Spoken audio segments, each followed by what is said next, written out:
Vítejte u našeho dalšího ponoru do jednoho opravdu komplexního tématu. Dneska se podíváme na případ, který tak v roce 2017 otřásl východními Čechami a který v mnohem připomněl to nechválně známé řádění manželů Stodolových, i když o víc než dekádu dříve. Myslíte Janákovi? Přesně tak, řeč je o manželích Janákových. A o jejich spojení s jednou brutální vraždou a taky s řadou dalších plánovaných zločinů. Naším zdrojem je dneska detailní zvukový záznam, který popisuje celý ten případ. Ano. Takže společně projdeme ty klíčové momenty vyšetřování a zkusíme se tak nějak podívat, co vlastně stálo v pozadí jejich činů. Určitě. Tenhle případ je skutečně fascinující. Ta komplexnost a brutalita. Vražedný manželský pár jako Janákovi, to se v české kriminalistice po Stodolových fakt dlouho neobjevilo. Zaměříme se dneska na to, jak se vyšetřovatelům podařilo rozplést tu síť jejich lží a činů. V Kuřičném poli u Lázní Bělohrad ležel muž a byl ve značném stádiu rozkladu. Dokonce měl oddělenou hlavu. Hrůzný nález. Představte si tu scénu. Policie byla zpočátku asi trochu zaskočená, protože jen pár dní předtím došlo ve stejné lokalitě k trojnásobné vraždě a pokusu o vraždu. Ale to bylo kvůli sousedským sporům. Tohle bylo evidentně něco jiného. Ano, ta počáteční fáze byla pro to vyšetřování naprosto zásadní. Ohledání místa činu, pak to zjištění soudní lékařky, že příčinou smrti byl průstřel hlavy. No a pak ten klíčový detail. Pod tělem chyběla střela. Aha. To jasně ukazovalo, že ta vražda, v podstatě poprava, se musela odehrát někde jinde. A tělo sem bylo jen převezeno a odhozeno. Navíc, jak říkáte, u sebe oběť neměla žádné doklady. Takže žádná identifikace na místě? Přesně. A to všechno nasměrovalo to pátrání určitým směrem, nešlo o nějaký náhodný čin na místě, že jo? No a identifikace oběti přišla brzy a byla dalším dílkem té skládačky. Ukázalo se, že šlo o sběratele historických předmětů z Prahy. Pohřešovaný byl od 1. srpna. Jeho manželka nahlásila, že jel na Jičinsko, aby tam koupil sbírku mincí a vyznamenání. A měl u sebe mít asi 30 000 korun. Takže motiv loupeře byl najednou na stole. A pak přišel ten skutečně zásadní průlom. A ten ukazuje, jak jsou dneska ty digitální stopy prostě klíčové. Analýza mobilní komunikace té oběti odhalila podezřelou předplacenou SIM-kartu. Z té si domlouvala tu schůzku před zmizením. Jasně. Jenže pachatel udělal osudovou chybu. Ze stejného čísla totiž volal i do několika nebankovních úvěrových společností. Počkat. Takže on použil stejné číslo pro domluvení pravděpodobně vraždy a zároveň pro vyřizování půjček. Jak mohly být takhle? Neopatrní, zvlášť když ten zbytek plánu, jak asi ještě uslyšíme, působí docela promyšleně. No právě, to je fascinující paradox, že jo? I ti nejchladnokrevnější plánovači můžou jako zakopnout o vlastní ledabilost v tom digitálním světě. Možná se mysleli, že předplacená karta je anonymní, ale tím opakovaným použitím se prostě prozradili. A co policie zjistila z těch hovorů? Získali nahrávky z těch úvěrových společností a zjistili, že volající sice používá různá jména, všechna ale nějak spojená s Novou Pakou a tamními hernami, konkrétně s hernami Levín, ale ten hlas je pořád stejný. Rozumím. A tady přišla na řadu technika, předpokládám. Analýza těch hlasových charakteristik pak potvrdila, že ten hlas patří Jaroslavu Janákovi, provozovateli právě té herny Levín v Nové Pace. Takže měli jméno. A aby toho nebylo málo, další naprosto klíčové zjištění bylo, že Janák měl trvalé bydliště a vlastně vyrůstal v Lázních Bělohrad.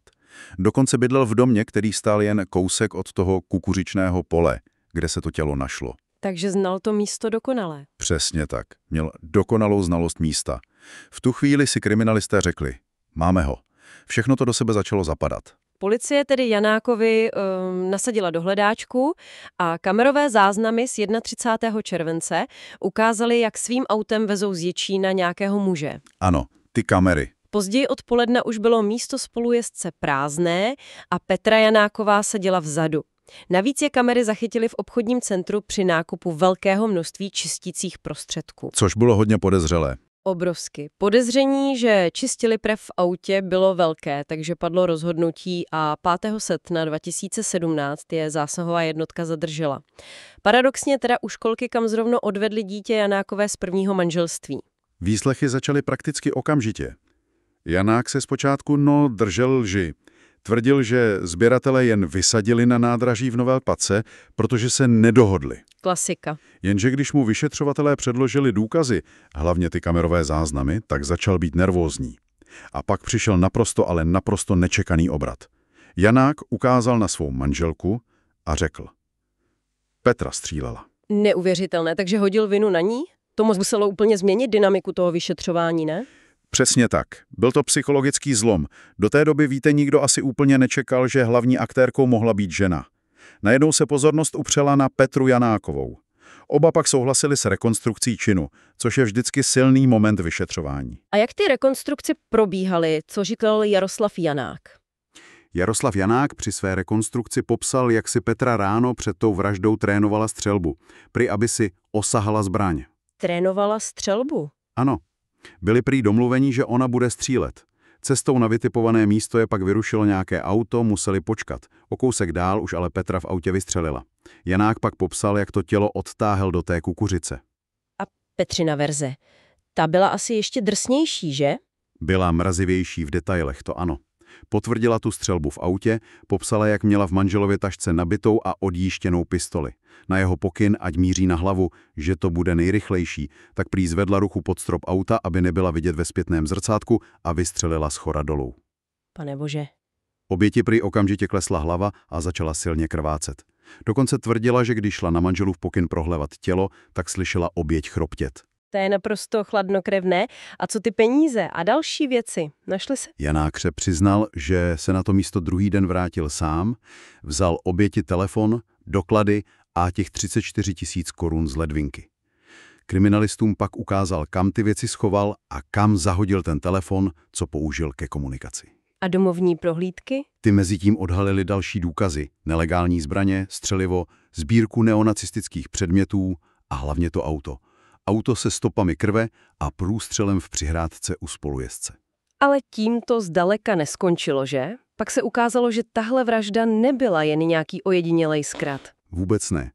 A to je další, hodně znepokojivý aspekt toho případu. Vyšetřování odhalilo, že Janákovi měli v plánu další, naštěstí teda nedokonané, vraždy sběratelů, vždycky s loupežním motivem. Další vraždy? Vstup k loupežním vraždám.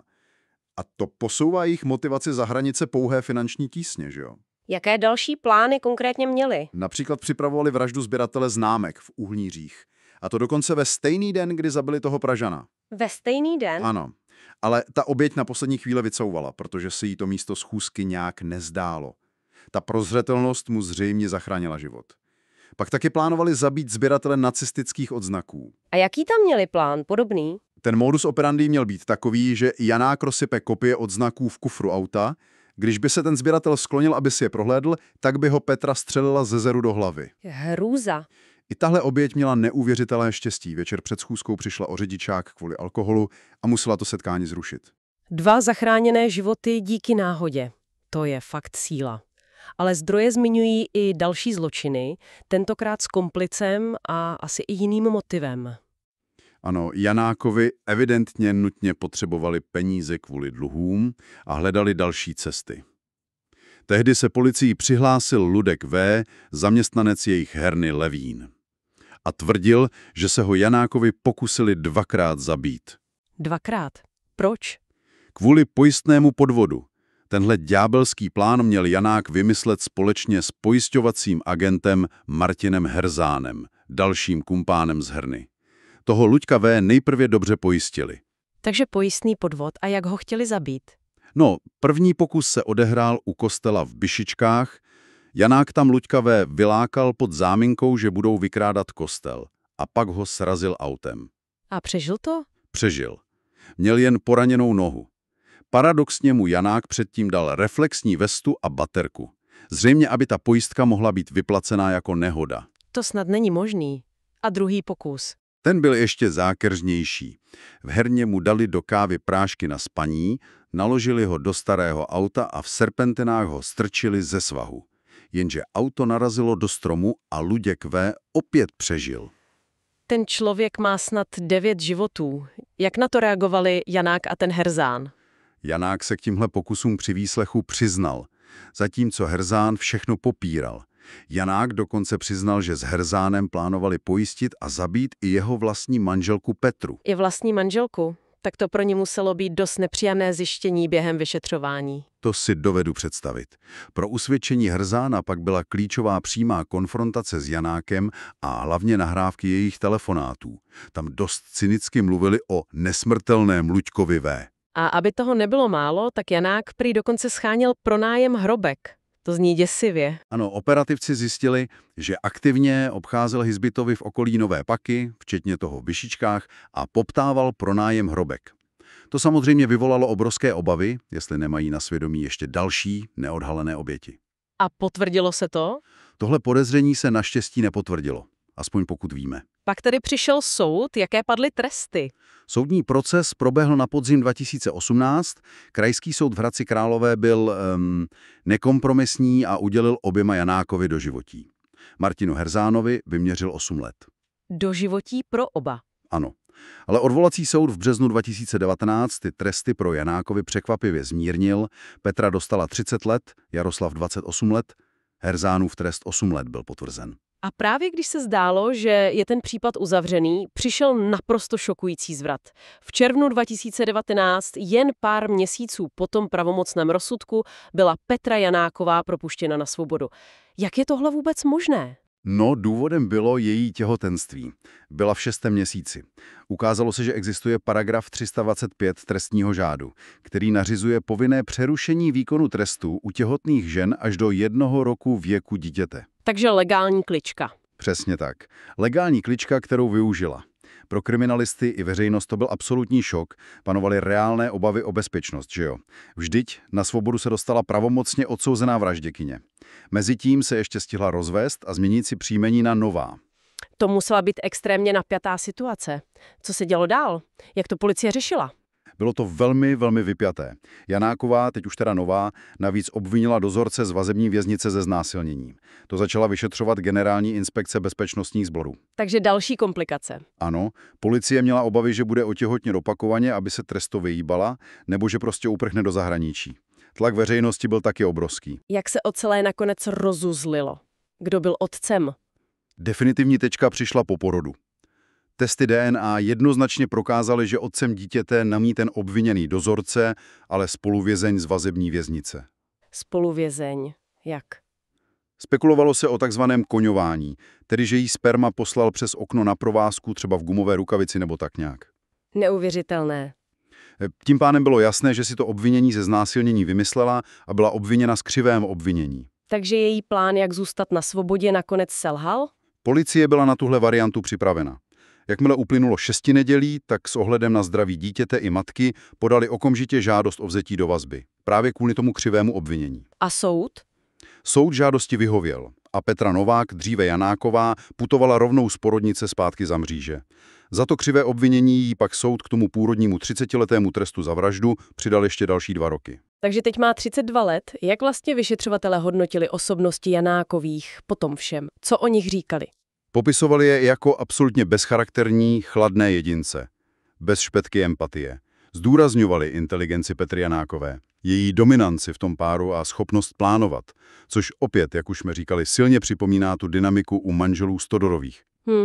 Zarážející byl prý i její naprostý nezájem o vlastní dítě, ať už to starší nebo to novorozené. Takže když si to celé shrneme, máme tu případ chladnokrevné vraždy a dalších plánovaných činů, všechno motivované penězi.